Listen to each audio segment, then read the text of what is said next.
जय माँ काली। आज्ञा चक्र को लेकर मेरे पास 2 प्रश्न आए। पहला है कि आज्ञा चक्र पर मैं 3 महीने से ध्यान लगा रहा हूँ, लेकिन अब मुझे गुस्सा आता है और सर में दर्द रहता है। ये क्या कारण है? मतलब ये इसकी वजह जानना चाहते हैं। दूसरा जो प्रश्न है, साधक जानना चाहते हैं कि आज्ञा चक्र को जागृत करने के लिए मंत्र बेहतर तरीके से काम करेगा या फिर ध्यान। तो हम पहले प्रश्न की ओर जाते हैं, दोनों प्रश्नों को अच्छे से समझेंगे। पहला, जो इनका गुस्सा आता है, इनके सर में दर्द रहता है, इसका क्या कारण है?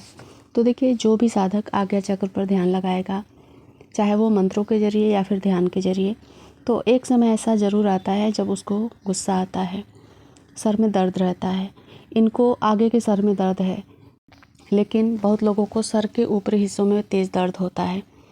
मतलब मेरे समय में जब मैं आज्ञा चक्र को जागृत कर रही थी, उस समय तो मैं बर्फ़ से अपने सर की सिकाई करती थी, इतनी तेज़ उसमें से ताप निकलता था। तो इस तरह की स्थिति कब होती है? जब हमारे ही द्वारा एकत्रित की गई हमारे ही कर्म, जो गुस्सा के रूप में, द्वेष के रूप में, जलन के रूप में, जो हमने एकत्र करके रखा है, हमारे पूर्व के कर्म भी कुछ एकत्र रहते हैं। अब जब हम आज्ञा चक्र को जागृत करते हैं, तो जो पॉजिटिव ऊर्जा है, जो मंत्रों की ऊर्जा है या फिर ध्यान के जरिए माँ कुंडलिनी की शक्ति जब हमारे आज्ञा चक्र पर आती है, तो वो सारे एकत्र की गई एनर्जी, हमारी एनर्जी, वो जलती है। जब वो जलना शुरू होती है तो वो हमारे शरीर पर ही दिखाई देती है, यानी कि उसका असर हमारे शरीर पर ही दिखाई देता है और उसी के कारण हमें गुस्सा आता है, हमारे सर में तेज़ दर्द रहता है और ये दर्द लंबे समय तक रह सकता है, गुस्सा लंबे समय तक रह सकता है।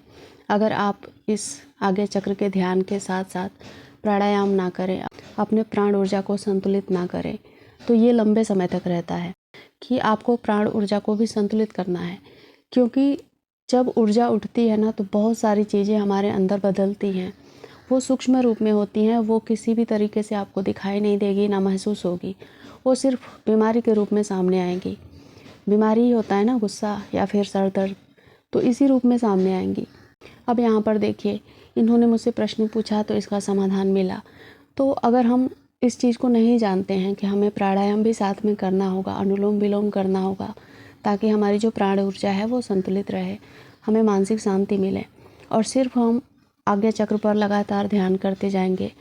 ये साधक क्या करते थे? रात्रि के समय ध्यान करते थे, एक अंधेरे कमरे में दिया जलाते थे। अब ये त्राटक नहीं करते थे, बस उस दिए की जो रोशनी है उसमें इनको ध्यान लगाने में सुलभता होती थी, यानी कि इनका आज्ञा चक्र पर ध्यान आसानी से लग जाता था। इसलिए वो दिया जलाते थे और उसके प्रकाश को अपने आज्ञा चक्र पर महसूस करते हुए ध्यान लगाते थे। तो ऐसे बहुत सारे साधक होते हैं जो अलग अलग नियम से, अलग अलग तरीके से आज्ञा चक्र पर ध्यान लगाते हैं। तो जो पहली परत होती है वो हमारे ही कर्मों की होती है, जैसे कि मैंने आपको बताया, हमारे ही गुस्सा, द्वेष, जलन, और जब वो जलना शुरू होती है तो हमारे शरीर पर इसका प्रभाव दिखाई देता है। तो ये अच्छी बात होती है, ये डरने वाली बात नहीं है। तो मैंने आपको बता दिया, इसको संतुलित करने के लिए आप प्राणायाम करें, उसके साथ ही मानसिक शांति के लिए शिव जी का जल से अभिषेक भी जरूर करते रहें।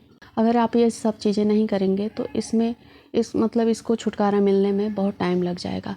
साथ ही आप अपने आहार में, व्यवहार में संतुलन बना के रखें। अगर आपके अंदर की जो एनर्जी है वो जल रही है, जो कि पुराने हैं, लेकिन अभी भी आप गुस्सा करेंगे, अभी भी आपको दूसरे से द्वेष रहेगा, तो दोनों चीज़ें आपस में इनबैलेंस होती रहेंगी। यानी कि एक तरफ से वो एनर्जी जलती रहेगी और दूसरी तरफ से एकत्र होती रहेगी। तो आज्ञा चक्र पर ये सारी चीज़, जो प्रोसेस है, वो लगातार चलती रहेगी। आगे का जो काम है, आगे की जो परतें हैं, वो नहीं खुल पाएंगी। और यही होता है, तमाम साधक जो हैं इसी में फंसे रहते हैं। कई बार वो प्रकाश तक पहुंच जाते हैं, यानी कि आज्ञा चक्र की जो दूसरी परत है वहाँ तक वो पहुंच जाते हैं, दरवाजे तक पहुंचकर वापस लौट आते हैं, क्योंकि आहार और व्यवहार संतुलित नहीं रहता है। तो इस पर आप जरूर ध्यान देंगे। अब हम दूसरे प्रश्न को समझते हैं, जैसे कि ये जानना चाहते हैं कि मंत्र बेहतर है या फिर ध्यान। तो देखिए, मेरे हिसाब से ध्यान बेहतर होता है।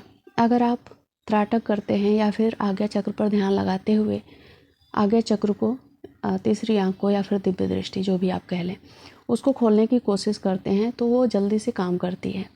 और जब हम मंत्र के जरिए आज्ञा चक्र को खोलने की कोशिश करते हैं तो मंत्र की ऊर्जा एकत्र होती है, फिर मंत्र के ढेर सारे नियम होते हैं और जब वो मंत्र जागृत होगा तब जाकर वो काम करेगा। और वो सिर्फ आज्ञा चक्र पर काम नहीं करेगा, वो सभी चक्रों पर काम करेगा। इसमें भी कुछ साइड इफ़ेक्ट होते हैं, जैसे कि पहले वाले प्रश्न के हिसाब से आप देखेंगे तो सर में दर्द रहना, और जैसे कि मैंने बता दिया अगर आप संतुलन नहीं बनाएंगे तो ये लंबे समय तक, सालों साल, 2 साल 3 साल तक दर्द लगातार रहेगा और इतना तेज़ दर्द रहेगा कि आपका ऐसा लगेगा कि सर फट जाएगा। साथ में बाल भी बहुत तेज़ी से झड़ेंगे। तो ये सारी जो साइड इफ़ेक्ट हैं वो देखने को मिलते हैं आज्ञा चक्र के ऊपर। लेकिन अगर आपके साथ कोई मार्गदर्शक जुड़ा है, आप किसी के मार्गदर्शन में हैं और अच्छे से आप अपने जीवन को बैलेंस करके इन सब चीज़ों में पढ़ते हैं तो आपको कोई असुविधा नहीं होगी। आध्यात्मिक मार्ग में संतुलन बहुत ज़रूरी होता है। उम्मीद है इस वीडियो से आपके प्रश्नों के जवाब मिल गए होंगे। जय माँ काली।